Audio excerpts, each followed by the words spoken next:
What is going on, everybody? And a very, very happy Victory Monday and New Year's to all of you Jaguars fans. It is officially January 1st, 2024. And we, as Jaguar fans, start off this new year as victors after beating the Carolina Panthers 26-0. Now, real quick, shout out to Bleacher Report for sponsoring the stream. Bleacher Report, all your best kind of sports updates are right there on the Bleacher Report app. You can customize your feed to really fit all of your favorite sports teams and all your favorite different leagues, whether it's NBA, NFL, NHL, all that stuff. Bleacher Report has you covered right there on the app, and make sure to enable notifications for all your different sports updates. So the Jaguars, after a 4-game losing skid in the month of December, feeling like the season was unraveling before the Jaguars fans' eyes, the Jaguars were able to finally break that losing streak after defeating the Carolina Panthers 26-0. 26-0 was the final score, and the Jaguars needed it so bad. And, the Jaguars, while they were on a very, very bad losing streak, they were blessed in the sense that the Jaguars' 4-game losing streak came against all teams with winning records, and the Jaguars were now in an opportunity where, hey, all you have to do is go 2-0 to end the year in your AFC South champions. And those two games come against the worst team in the NFL with the Carolina Panthers, at least record-wise.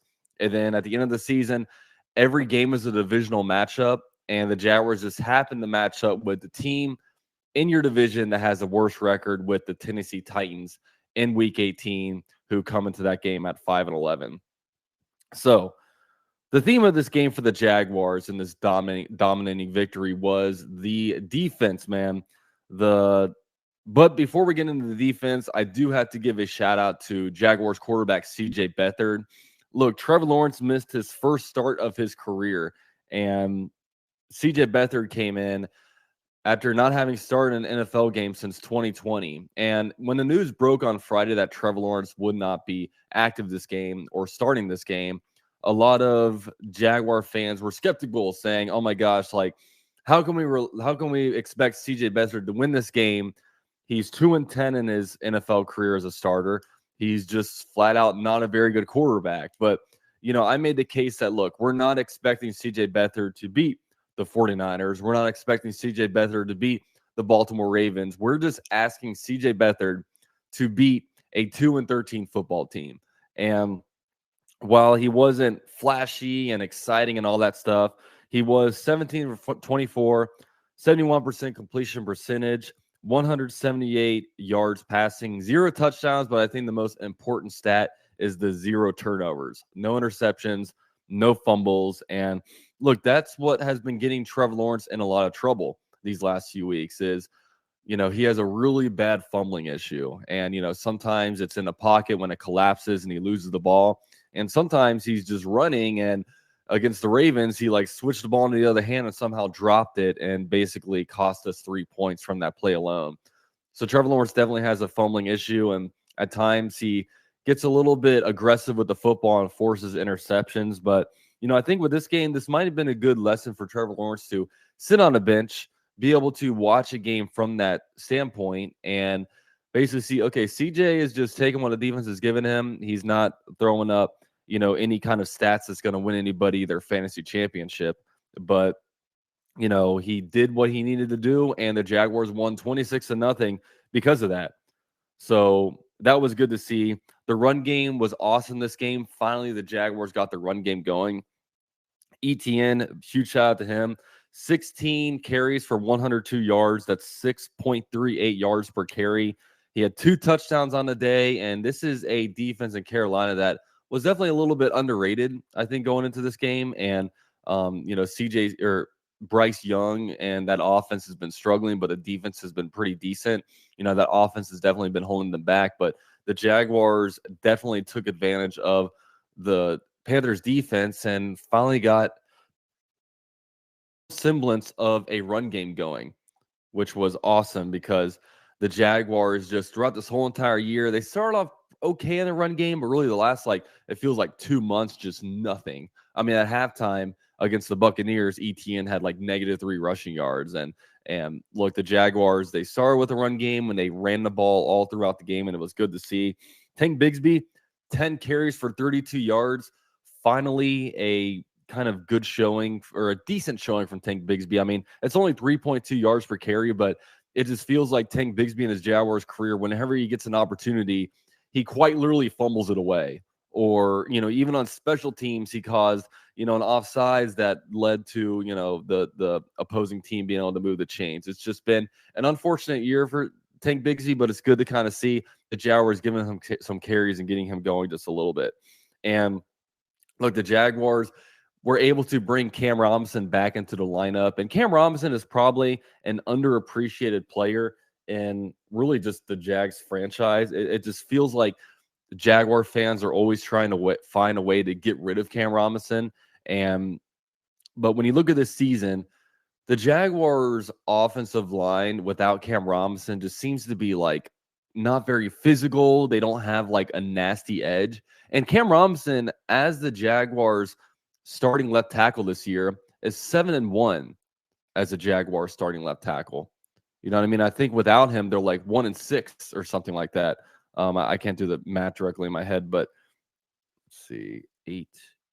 Yeah, they're 7-1 with Cam Robinson as a starter, and I believe that would make them 1-6 without him, which is crazy. And look, Cam Robinson, this was a fun game because the run game got going. And not only that, but Cam Robinson got ejected for fighting, for not really fighting, but taking Derek Brown's helmet and chucking it 20 yards. If there is any ejection that I can approve of, it's something like that where Derek Brown was looking to fight and Cam Robinson didn't back down. You know what I mean? Both players got ejected, but this offensive line needs that tone setter, and Cam Robinson is that dude. And I just pray that he can stay healthy the rest of the season and into the playoffs, because the Jaguars, quite frankly, need him, and they need him bad the rest of the season. So, yeah, shout out to Cam Robinson for coming back into the starting lineup. Now, Evan Ingram, this was really just a record-breaking day all over the Jaguars team. Evan Ingram today, 6 receptions for 60 yards, and now he becomes the 8th tight end in NFL history to have over 100 receptions, which is crazy elite company. Imagine all the different tight ends in the NFL now, just over the NFL history, and only 8 tight ends have done it. And one of them is Evan Ingram, who went to the Giants. He was called a bust. He was, called a lousy player. He was said that, he can't catch. He's injury prone. He came to the Jaguars and completely rejuvenated his career, and he's a good dude. So it's just awesome to see. So shout out to him. ETN has become the first running back since Maurice Jones-Drew did in 2009 with 10 total touchdowns or rushing touchdowns. So that's awesome for him. And then we shift to the defensive side of the ball. Josh Allen got 3 sacks today, and I'm wearing his jersey to salute him because he now holds the franchise record for the Jaguars in single season sacks with 16.5 sacks.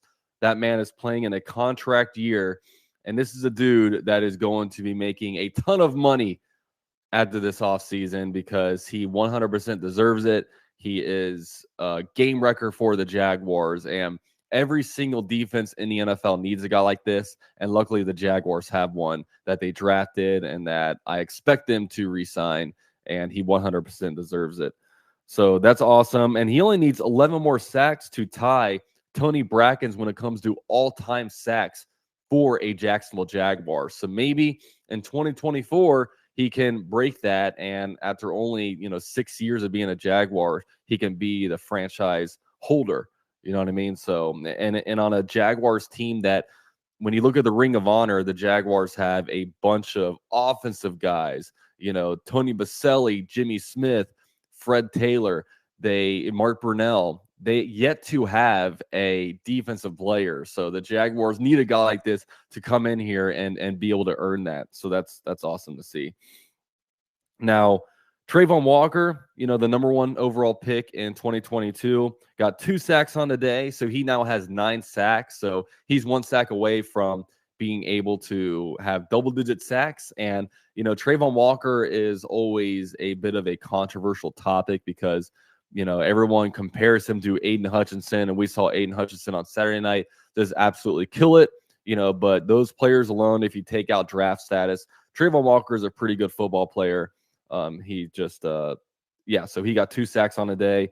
And, when you combine him and Josh Allen, that's 25.5 sacks between the two.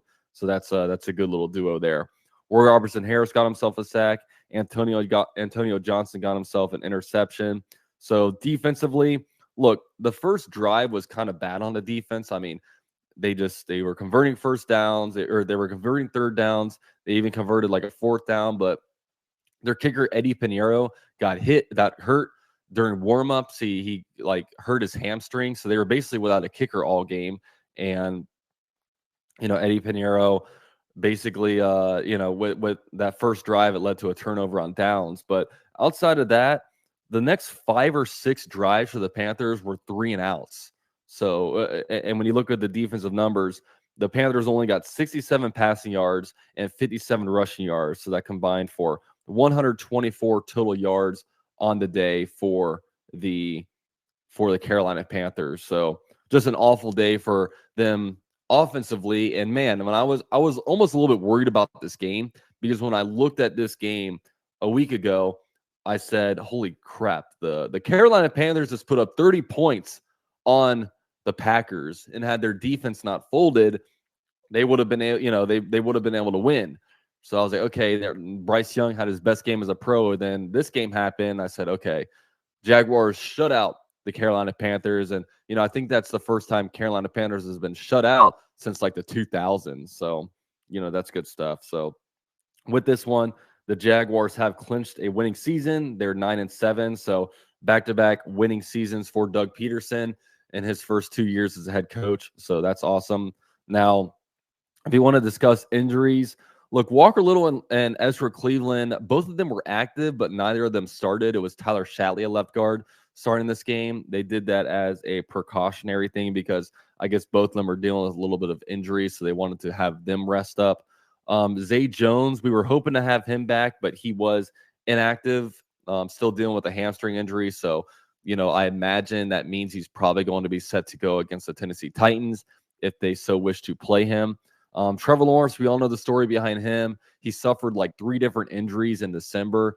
The Monday Night Football game, he had the right ankle injury. Excuse me. Then a couple weeks later, he suffered a concussion against the Ravens. Then against the Buccaneers on Christmas Eve, he suffered a right shoulder injury. So dude has been playing with a myriad of injuries. So they basically said, okay, I don't know if he would have even been cleared to play, but I think they were like, you know what? We're holding you out because not only do you need a physical rest, but like I was saying on Bleach Report last week, I think he needs a mental rest too. And I think it was good to kind of see him. He had the play sheet in his hand. He was watching, CJ Beathard just kind of take what the defense is giving him, not be turning the ball over. And I almost wonder if it was just good for him mentally to take a rest. But we'll see if he plays against the Tennessee Titans. I imagine they will probably want him to play. Trevor Lawrence is on a 3-game winning streak against the Titans, and we'll just have to see. And they're without, their best defensive lineman and Jeffrey Simmons. They still have Arden Key, but, we'll get into that a little bit later. So the big one of this game, though, was Agnew had a tremendous deep ball catch, but went down with an injury. He was holding his knee, but they actually declared it an ankle injury. So I imagine today it's going to become a little bit more clear, but it didn't look good. The injury didn't look good. So prayers up to Agnew. He's had a bunch of different injuries this year. So, in a wide receiver room that's missing Christian Kirk, Zay Jones has been in and out of the lineup with his hamstring injury, and Agnew has been in and out of the lineup with his hamstring with the different injuries on his end. It's been a very injured wide receiver room. So definitely need Calvin Ridley to continue to step up. And, Evan Ingram has been, kind of a beneficiary of these different injuries because he's been really just our reception guy and our pass game guy, these last few games. So let's shift gears away from this game and into the playoff picture, guys. The Jaguars now, all they have to do is defeat the 5-11 Tennessee Titans in Nashville, 1:00 on Sunday. and the Jaguars will be back-to-back AFC South champions. The ultimate goal of the season, the Jaguars will clinch the number 4 seed, and they will be playing the Cleveland Browns at home on Wild Card Weekend. Now, if the Jaguars lose, they're not out of the playoffs yet, but they will need stuff to happen, which this is where things get a little bit difficult.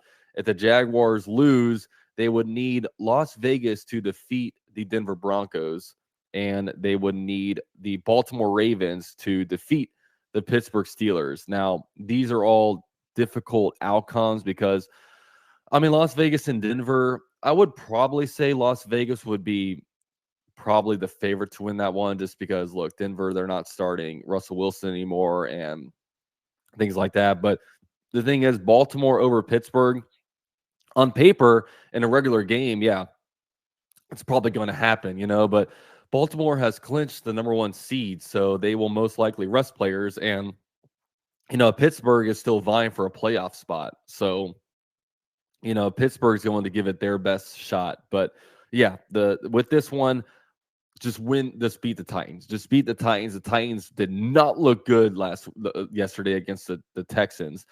The Titans lost 26-3 against the Texans, and their offensive line looked horrendous.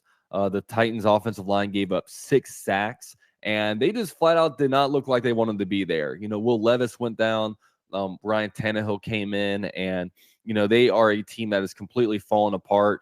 They're a team that they have a weird direction because they're not in like obvious rebuild mode, but it does appear that, okay, like, they spent some money this offseason on like DeAndre Hopkins and Arden Key, guys like that, because they're like, okay, we're going to make a Super Bowl run, but it just flat out isn't working out.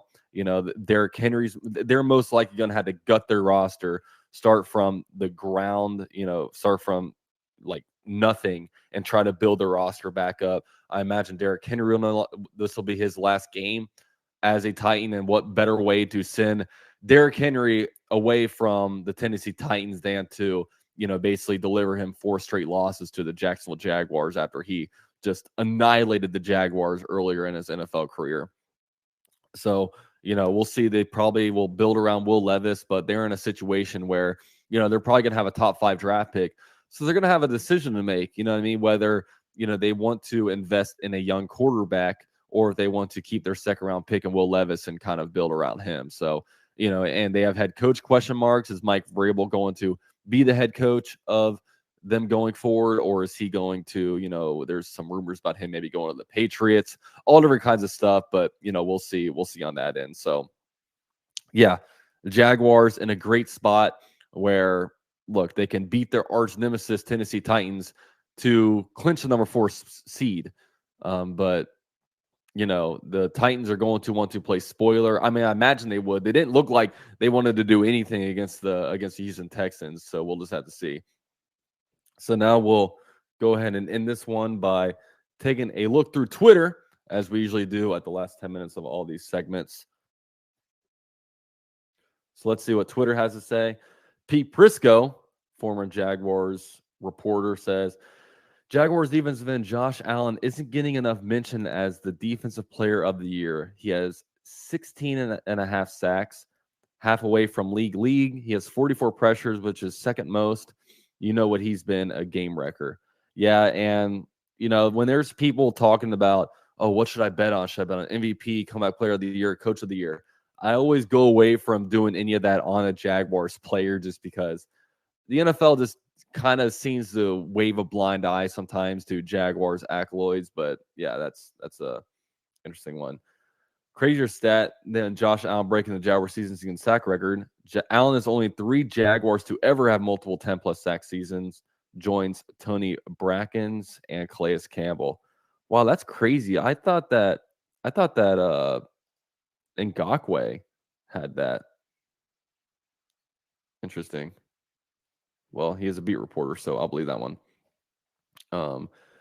Evan Ingram has 104 catches this season. He needs 12 catches to tie Jaguars season single record 116 that Jimmy set in 1999. 116 is also the number Ingram is chasing to tie Zach Ertz for most catches by a tight end in a single season. His best game as a Jaguar was against the Titans in 2022. I mean, 12 is a lot. 12 is a lot of receptions in one game, but we'll see if the Jaguars try to honor that. But this is a game that the Jaguars, they have to win, so I don't know if they're going to be chasing those kind of things. Rookie Antonio Johnson gives the Jaguars defense a lot of playmaking ability as a blitzer and nickel player, needs to be on the field more. Yeah, and this is an interesting thing when you talk about really next year for the Jaguars, because you almost wonder, do the Jaguars try to move on from Rayshawn Jenkins and maybe play this guy at safety, or what do they do there? Did they try to go cheap at safety and maybe, I don't know. I'd say the Jaguars maybe kind of give an opportunity at safety. Jaguars have the third most difficult schedule in the NFL. Bengals, Cardinals, Jags, and Ravens. Yeah.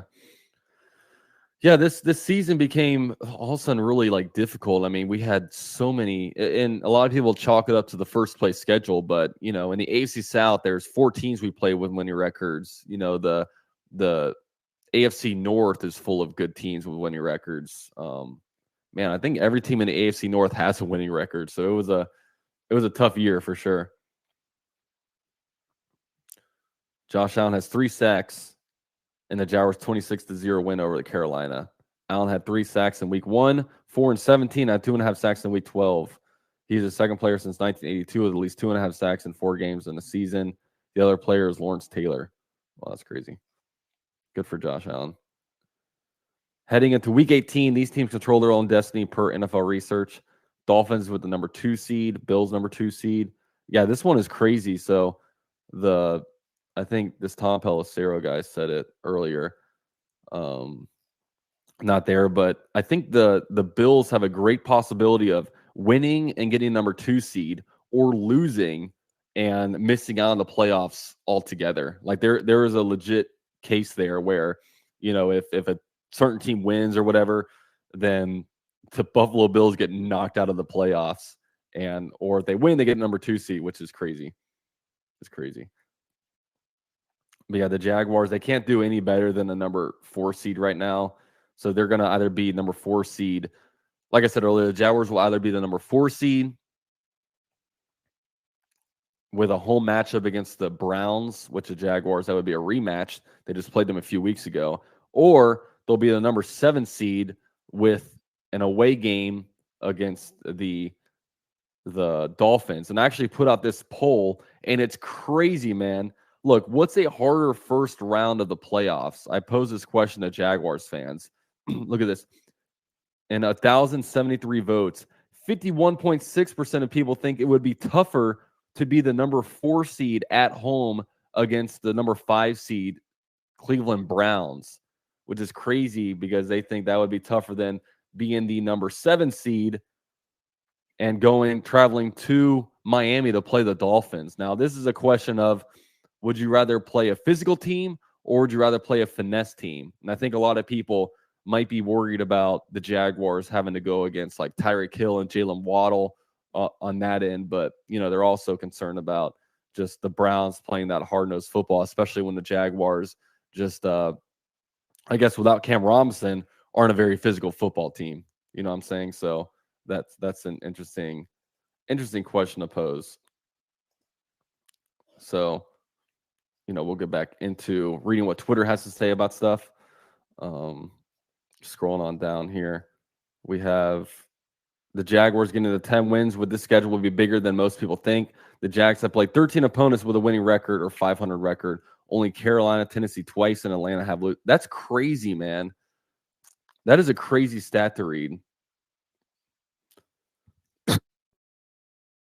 And this is when a bunch of people were like Peter King, for example, projected the Jaguars have the number 1 seed because he said, "Oh yeah, the Jaguars have such an easy record with how bad the AFC South is." We didn't realize that 3 out of 4 teams in the AFC South that have winning records. They said NFC South stinks, which it's definitely NFC South is very, very average. I mean, I'll say Carolina stinks. I think Atlanta stinks, even though sometimes they have good games. But, the Saints was a tough game. The Buccaneers, I think we just didn't show up with our end game while they showed up really wanting to win, and we just got straight out blown out. But, yeah, that was a tough season. And the entire AFC North has winning records, which is just wild to think about.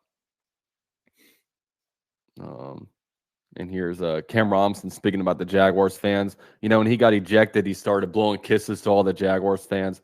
We love Cam, or at least I love Cam. And I think Jaguar fans are now, you know, even though he's been with the Jaguars since 2017, I think we're now starting to really appreciate what Cam Robinson brings to this football team.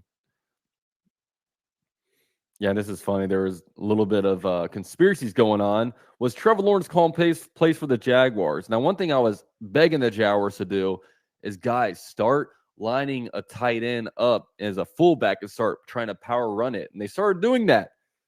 Is that because of Trevor Lawrence? I don't know. But it was nice that the Jaguars kind of stuck to the run game in this game. Cam Robinson on the skirmish and his ejection from the game, the kiss head around. Cam also then launched into a passionate monologue about what Jaguars fans mean to him. So definitely feel free to watch that on your own time. Let's see. Jaguars at Titans is a 1 p.m. kickoff on Sunday. Jaguars beat the Titans and they win back-to-back division titles for the second time in franchise history, 1998 to 1999. That's been so long, guys. How old were you in those years? I was 6 years old. Still make the playoffs as wild card with loss, but need help. Yeah, and that's the Texans and Colts got announced that is a Saturday night game. So that is whoever wins that one will be watching